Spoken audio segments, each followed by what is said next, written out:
This is how to fix the error code C4237 on your Worcester Bosch boiler. If it's displaying an error code, it simply means there's something wrong with your boiler. With the Greenstar I Combi boiler, this problem is likely caused by installing the wrong heat control module, HCM.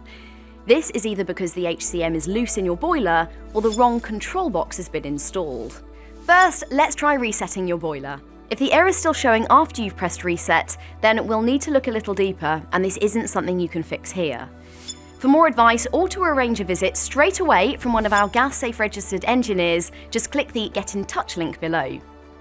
If the error code is no longer showing, it may still be worth looking at the root cause. If you haven't had a service in the last 12 months, then we would advise booking a visit through the link below, as this may help to identify the original issue and avoid any further damage to your boiler.